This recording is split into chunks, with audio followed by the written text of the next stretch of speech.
कार्तिक का महीना इससे पवित्र कोई महीना नहीं हो सकता। एकादशी आश्विन मास की जब आती है शुक्ल पक्ष की, उसी दिन से कार्तिक स्नान प्रारंभ हो जाता है। नित्य भगवान को दीपदान की परंपरा प्रारंभ हो जाती है।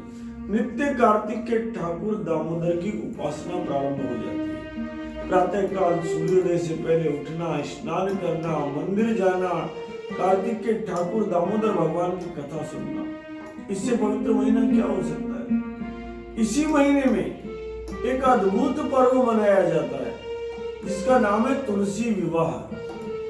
यह अद्भुत पर्व ठीक वैसा ही है जैसा हमारे यहाँ गोनंदी विवाह किया जाता है, रसोत्सर्ग किया जाता है कि मरण के समय भी यदि कोई संकल्प कर ले कि गैया मैया की शादी नंदी से करवा देंगे तो सारे पाप नष्ट हो जाए। इसी प्रकार जब मैंने गोनंदी विवाह प्रारंभ करवाया अपने, तो लोगों में एक चर्चा का विषय था, माँ बाप कैसे पढ़ना सकते हैं। शास्त्र मत से पूरी पुस्तक लिखी गई सामूहिक गोनंदी विवाह समारोह, सारे शास्त्रों का उद्धरण लिया गया क्योंकि शास्त्र ही तो हमारा आधार है। आज भी जब चारभुजा नाथ के सहस्त्र दर्शन के बाद परिणय हुए चारभुजा नाथ तय किया गया, ठाकुर जी का विवाह समारोह संपन्न करने का तय किया गया, तो अनेक प्रश्न आपस में चर्चा में आए। सबने कहा क्या एकादशी को विवाह होना चाहिए, क्या अष्टमी को विवाह होना चाहिए, क्या नवमी को विवाह होना चाहिए, क्या दशमी को विवाह होना चाहिए।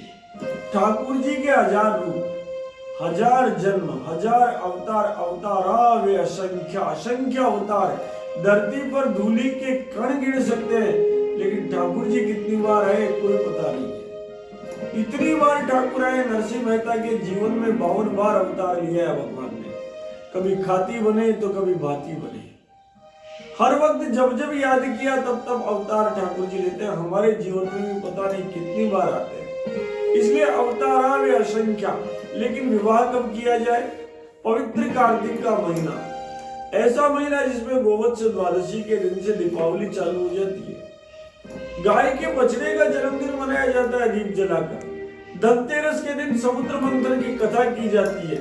सब मिलकर के गाते हैं कि सुनो, आज ही के दिन धन्वंतरी भगवान अमृत घट अर्थात पंचगव्य लेकर के पंचामृत लेकर प्रकट हुए थे। उसी दिन यम के दर्शन से मुक्ति पाने के लिए दीपदान किया जाता है।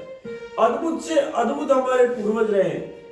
कार्तिक की चतुर्दशी को भी यम के दर्शन से मुक्ति के लिए त्योहार मनाया जाता है, दीपदान किया जाता है। उसके बाद दीपावली के दिन दीपदान, फिर भैया दूज के दिन, फिर बलि पूजा के दिन, सब दिन दीपक का दान किया जाता है ताकि कहीं राजा बलि की कृपा प्राप्त हो, कहीं गोवर्धन की कृपा प्राप्त हो, यम दर्शन से मुक्ति हो, और साथ ही साथ भैया दूज के कारण भाई बहन की रिश्ता यम और यमुना का याद करें, जिससे अकाल मृत्यु से हम बच जाए। उसके बाद गौ नवरात्रि के रूप में गोपाष्टमी तक हम भगवान गिरिराज की कथाएं करें और उसके बाद गौ का आगे यात्रा बढ़ाने के लिए गाय और तुलसी दोनों में कोई भेद नहीं है। गो तुलसी श्री भागवत जानो एक समान है। शास्त्र कहता है गो माता आहार नहीं, गो माता आधार, गोवध रत शासन नहीं, जनता कहे पुकार, नित उठ गाओ भागवत कर लो गौ को ध्यान, गौ तुलसी श्री भागवत जानो एक समान, जानो एक समान। तो जो गैया मैया है उसमें तुलसी माता में और श्रीमद् भागवत में कोई भेद नहीं है। आज गोपाष्टमी के दिन हमने गैया मैया का उत्सव मनाने के बाद क्या करना चाहिए? अक्षय नवमी की तिथि के दिन हमारे यहाँ शास्त्र परंपरा है कि कुछ तिथियां ऐसी है कि जिन्हें बिना विचार किए हमें युग के परिमाण के रूप में माना गया है, अर्थात वो तिथियां आना ही शुभ मुहूर्त मानी गई है। उन तिथियों में युग परिवर्तन की वेला है। भारत का पंचांग केवल 2000 वर्ष पुराना नहीं है, केवल 5000 वर्ष पुराना नहीं है, अरबों रुपए का, मनवंतरों का, युगों का इतिहास भारतीय पंचांग में समाहित है। और इसीलिए समग्र सार रूपी युगों की कथा को अगर हम देखते हैं तो इस यात्रा में हमारे पास बहुत कुछ मिलता है। कार्तिक शुक्ल पक्ष की नवमी, ये जो अक्षय नवमी है, युग परिवर्तन की तिथि है, ठीक वैसी जैसे अक्षय तृतीया है, ठीक वैसी ही है जैसे भाद्रपद कृष्ण पक्ष की त्रयोदशी है, ठीक वैसी है जैसे माघ कृष्ण पक्ष की अमावस्या है। इन सब तिथियों को युग परिवर्तन हुए, त्रेता युग, द्वापर युग, सत्ययुग और कलयुग।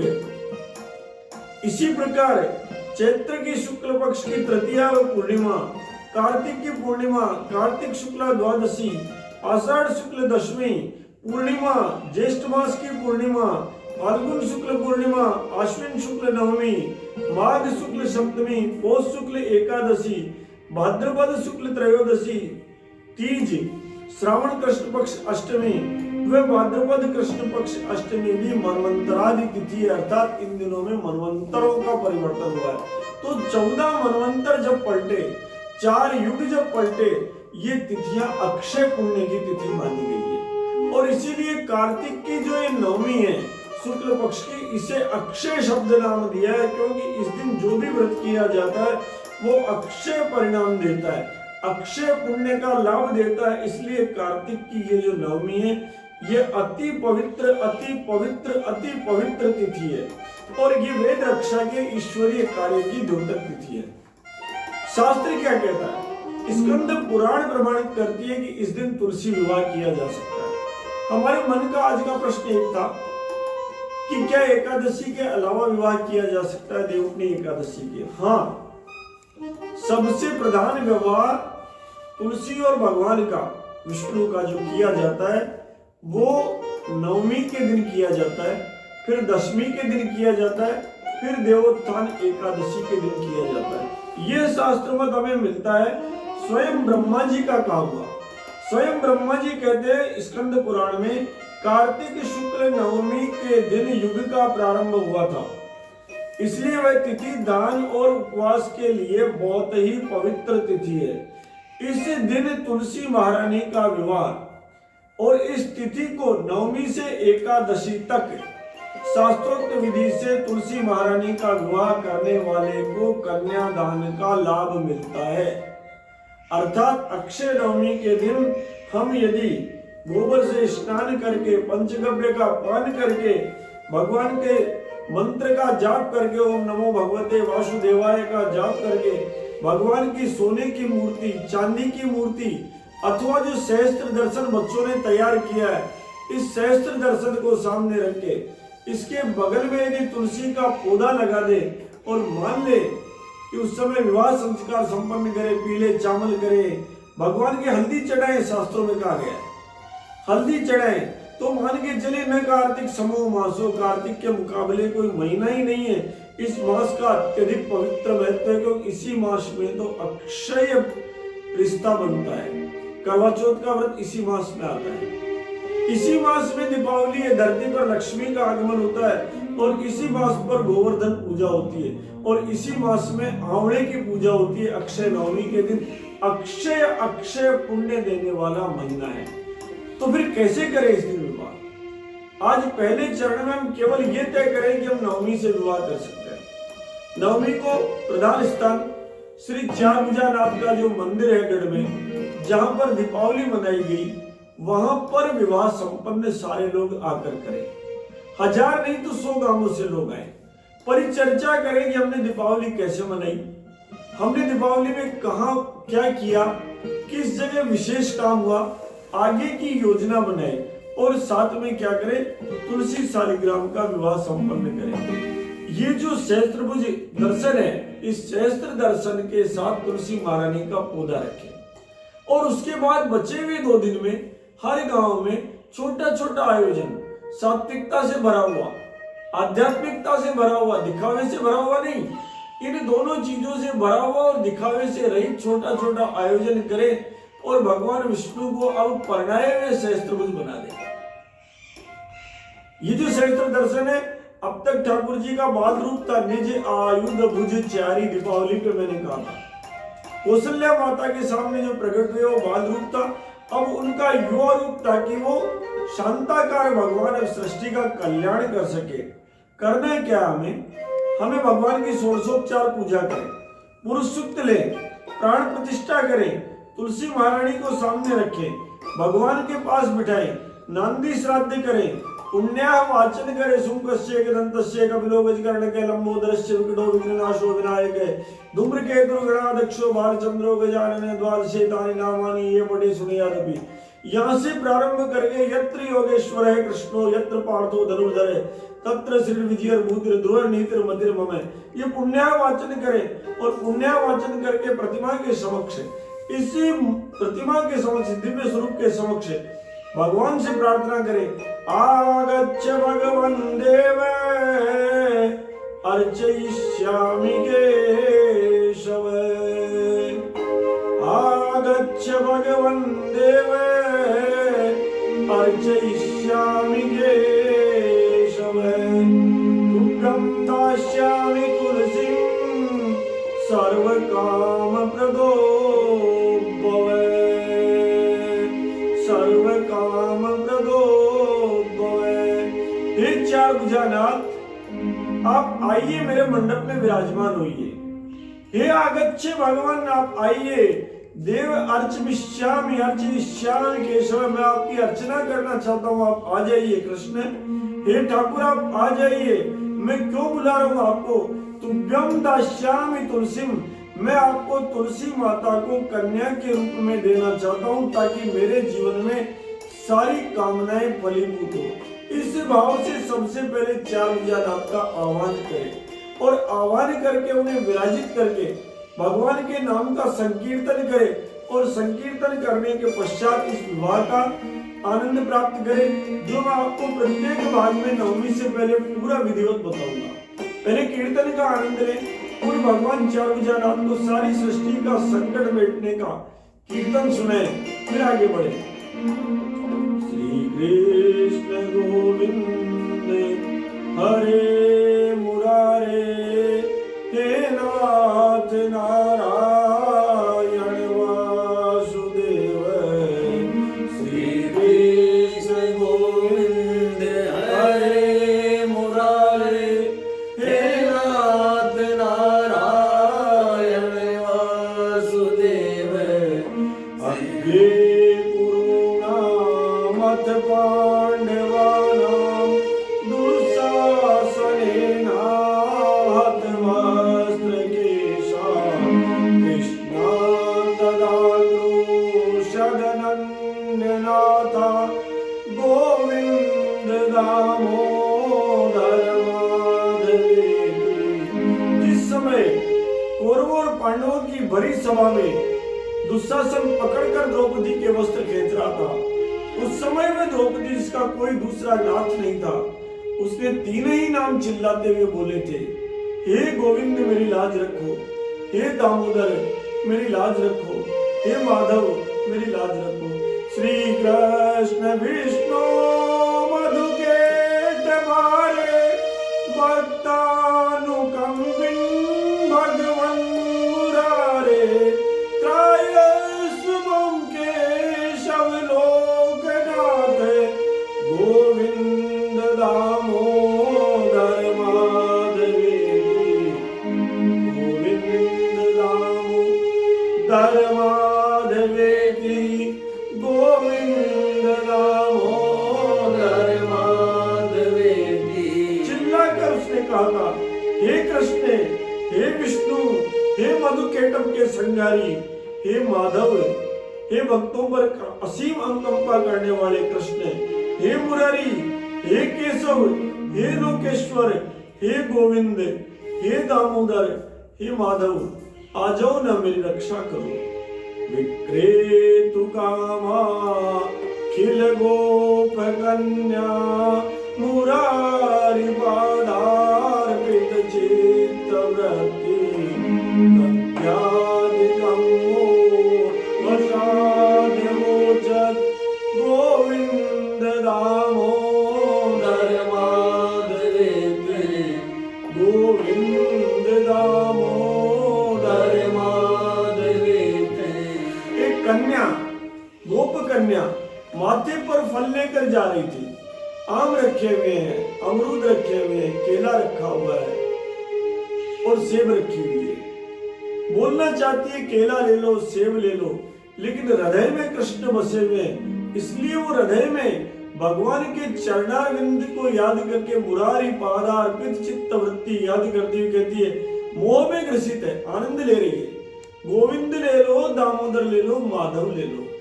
इतना सुंदर भाव जिस नारायण का हो, उस नारायण के चरणारविंद में इस तुलसी महारानी के विवाह के समय हमारा मस्तक नतमस्तक हो जाए।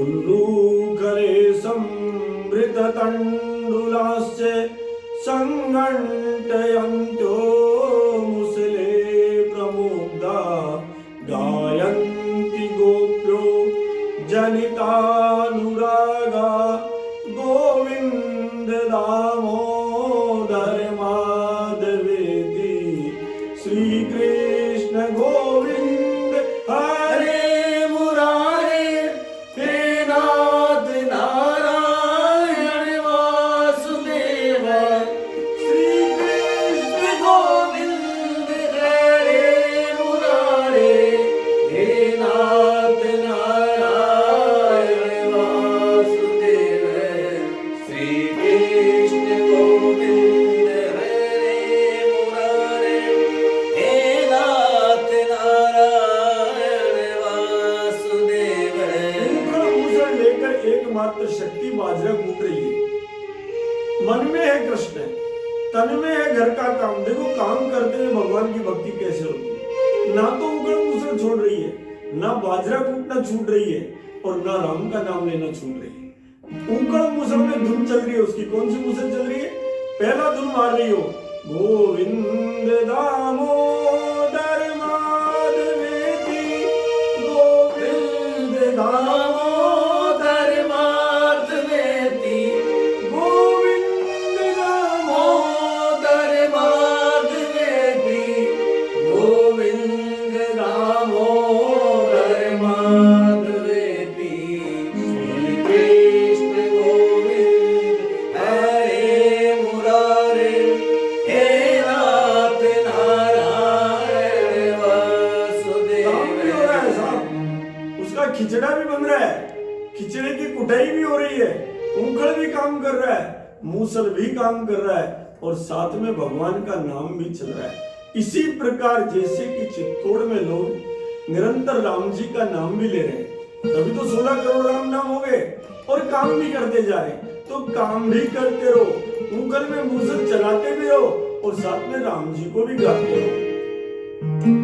अध्यापया काचित् कराम्भोज पुटे निषन्नं, क्रीडा सुखं किं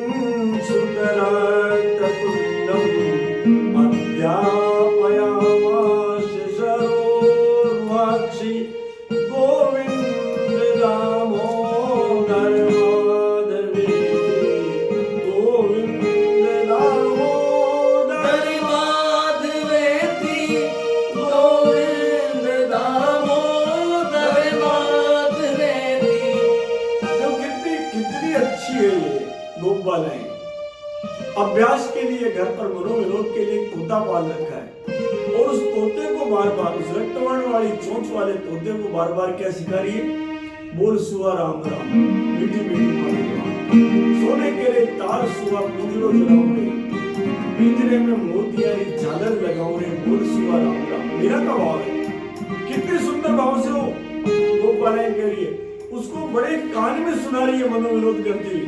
अरे ओ लालचोच वाले तोते, बोल क्या बोल? गोविंद भगवान की जय हो, दामोदर भगवान की जय हो, माधव भगवान की जय हो। और तोता भी तुनलाते हुए बोलता है गोविंद, दामोदर, माधव। इतना सुंदर भाव हो जाए तो फिर क्या चाहिए काम के साथ। ग्रहे ग्रहे गोप वधू समूह प्रतीक्षणम पिंजर सारे गाना चरम वाचयितुं प्रवृत्तो गोविंद दामोदर माधवेति। अपने घर घर में जिन मैनाओं को पाल रखा है उन्हें लड़ा रही है और लड़ाते समय में उन्हें एक ही ध्यान दिला रही है, बोलो गोविंद, बोलो माधव, बोलो दामोदर। केवल एक भाव, हर काम में गोविंद है, हर काम में दामोदर है, हर काम में माधव है, तो मान के चलो आपका तुलसी का विवाह तो संपन्न होना ही होना है।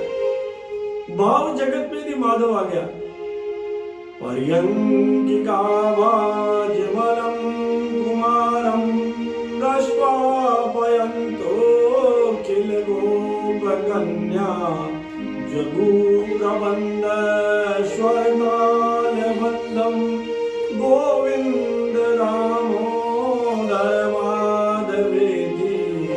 अपने बच्चे को सुला रही है पालने में। कैसे सुला रही है? कोई सुलाती है, नान्या थारो पालनो गलादू सामी साल रे, आवतला जावतला रे, दादू सब झूठे देसी रे। और वहां वो माँ क्या कहती है? सोजा बेटा गोविंद आएंगे, सोजा बेटा दामोदर आएंगे, सोजा बेटा माधव आएंगे।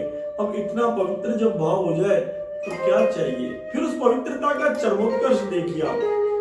रामानुजम वीक्षण केलिकोलम गोपी गृहीत्वा नवनीत गोलम आबालकं बालकं जुहावे गोविंद दामोदर माधवेति, गोविंद दामोदर माधवेति, गोविंद दामोदर माधवेति। माता यशोदा ने नवनीत का गोला, एक लुनिया का डाला, एक माखन की डली उठाकर छुपका के रखी थी और पीछे से माखन चोर ने उसे टिका लिया। माखन चाकन हार की छवि माखन सी और राखन सी, चित्त चोर नंदलाल जय जगदीश रे। माँ का चित्त चोरा और माखन उड़ा गया। अब माँ ने एकदम देखा, रे ओ रामानुज जी, कितना प्यारा नाम है कृष्ण का। ओ राम के छोटे भाई, ओ बलराम के छोटे भाई, ये मकर की डली रखी थी, ये कहाँ भाग गई ये तो बता दे। अब वो तो बिल्कुल गर्दन हिला देते, मुझे क्या पता। माँ कहती है, देख गोविंद, देख दामोदर, देख माधव, बता दे मेरा नवनीत कहाँ चला गया। बालकं बालकं, कितना पवित्र भाव है।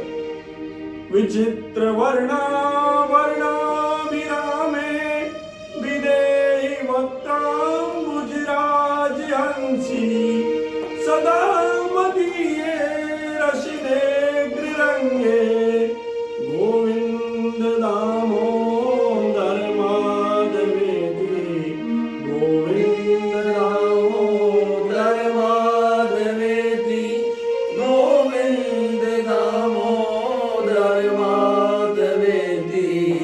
माँ कहती है, अरे मेरे विचित्र कमल युक्त, मेरी विचित्र रंग युक्त मेरी रचना, मेरी जीव, तू केवल एक ही ध्यान कर रहे बस।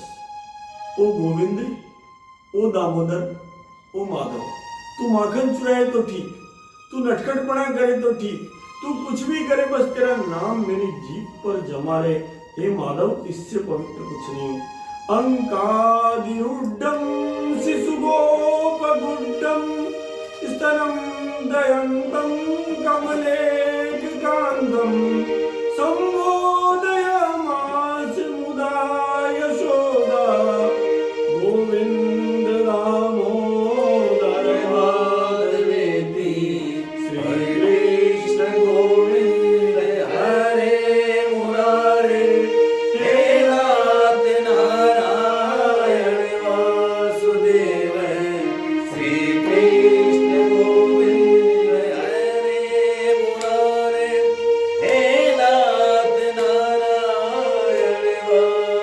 माता अपनी गोद में कानूड़ा को लिए बैठी है, कितना प्यारा दृश्य है। माता गोद में लेकर दूध पिला रही है अपना। बाल कृष्ण ने या तो गैया मैया का दूध पिया, या यशोदा मैया का दूध पिया, और या फिर मौसी पूतना का दूध पिया। बस तीन को ही कृतार्थ किया उन्होंने। माँ का दूध वो पी रहे, माँ पिला रही है और लाड कर रही है माँ। और लाड करते हुए क्या कहती है, अरे ओ मेरे गोविंद, अरे ओ मेरे दामोदर, अरे ओ मेरे माधव लल्ला, तुझे नींद तो नहीं आ रही है, थोड़ा बोल तो सही। वो मगन होकर पी रहे, वो मगन होकर पिला रही है। इस दृश्य को हम ध्यान करते हुए तुलसी का विवाह चारुजानाथ के स्वरूप से करें। क्रीडन्त मन्दरव्रजमात्मजं स्वं समं वयस्वे पशुपालबाले प्रेम्णा यशोदा प्रजुहाव कृष्ण गोविन्द दामोदर माधवेति गोविन्द दामोदर माधवेति गोविन्द दामोदर माधवेति गोविन्द दामोदर माधवेति गोविन्द दामोदर माधवेति। अपने बराबर के बच्चों में कानूड़ा खेल रहा है, कहीं गिल्ली डंडा खेल रहे हैं, कहीं लुका छिपी खेल रहे हैं। उसी समय माँ स्नेह से आवाज लगाती है, ढूंढती है उन्हें, अरे गोविंद कहाँ चले गए, अरे ओ दामोदर तुम चले कहाँ गए, अरे ओ माधव दौड़ कर आ जाओ, तुम चले कहाँ गए। और जब आते हैं तो गुस्सा करती है, और गुस्सा करके क्या करती है, यशोदया गाढ़ मुखलेन गोकंठ पासे निबध्यमान रुरोध मंदम नवनीत भोजी गोविंद दामोदर माधवेति रुरोध मंदम नवनीत भोजी गोविंद दामोदर माधवेति। श्री कृष्ण गोविंद हरे मुरारी हे नाथ नारायण वासुदेव। श्री कृष्ण गोविंद हरे मुरारी हे नाथ नारायण भगवान कृष्ण घर से भाग रहे हैं, खेल रहे हैं, और खेलने के साथ माखन चोरी भी कर रहे हैं। माता परेशान है, पकड़ के लिए खींच के चल इधर कानूड़ा। और क्या किया, गाढ़ मूलू खले ने मुखर से बांध दिया, मुखर बंधन की लीला कर ली। और किससे बांधा, जिस रस्सी से वो गाय के गले में डालती थी, वो रस्सी उसने कानूड़ा के डाल दी। अब कानूड़ा की जब वो रस्सी डाल दी तो कानूड़ा तो मक्खन खाने वाला, रोज मंदम नवनीत भोजी, रोजाना मक्खन खाने वाला खाना आज जोर जोर से रो भी नहीं रहा है। धीरे धीरे धीरे धीरे मसक मसक कर कानूड़ा रो रहे, और मसक मसक कर रोते हुए कानूड़ा को देखकर बलराम जी महाराज आकर गुस्सा करके कहते हैं, माँ मेरे भाई को खोल दो। कृष्ण ज्यादा रोने लगते हैं तो कहते हैं, सुन सुन, तू बंधने वाला नहीं है, तू तो प्रेम से बंधा हुआ है, वरना जिस समय तूने पूरे के पूरे मंदराचल पर्वत को माथे पर लेकर समुद्र मंथन किया तब तुझे किसी ने बांधा है। अरे जब तू वामन से विराट हुआ कृष्ण, किसी की औकात हुई तुझे बांधने की, तू बड़ा महान है कृष्ण, तुझे कोई बांध सकता है। जिस समय तू पाताल में गया, कोई रोकने वाला था तेरी गति को, रावण जैसे राक्षस के कंधों पे बैठकर चला गया, वहां हनुमान जी महाराज को बुला लिया।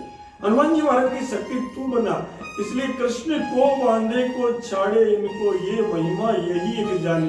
इसकी महिमा तो यही जानता है, कौन बांध सकता है।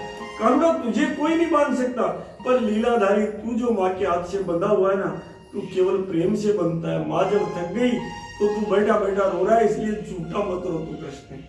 बाकी सब उस लीला को नहीं समझते। माँ उन्हें बांधे बैठी है, फिर माँ को दया आ जाती है, क्या करती है, निजांगणे कंकण के निगोलम, अपने हाथ से मक्खन खिलाती है खोल के, ले बेटा तू थक गया, तेरे को मक्खन खिलाती हूँ। अब वो तो मक्खन खाने के लिए बैठे। निजांगणे कंकण के निगोलम गोपी गृहीत्वा नवनीत गोलम आमग्यत्वाणितलेन नेत्रे गोविंद दामोदर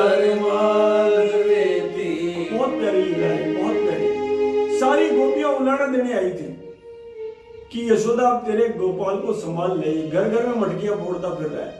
और यशोदा उनसे कह रही थी गाली मत दीजियो वो गरीबड़ी को जायो रे, अरे मुझ गरीबड़ी का बेटा है, कोई गाली मत देना।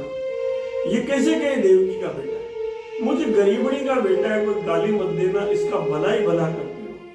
और जैसे ही वो कहती है, यहाँ कृष्ण बंधे हुए इतने आंसू टपकाते हैं कि सारी गोपियों का गुस्सा शांत हो जाता है, गले लग जाती है और कहती है इसके हाथ तो देख इतने छोटे छोटे, कितना सा माखन खा लिया होगा, तेरे घर में 1,80,000 गायें, यशोदा माई इतनी क्या कंजूसी है कि चल रे कान्हा मेरे घर माखन खा।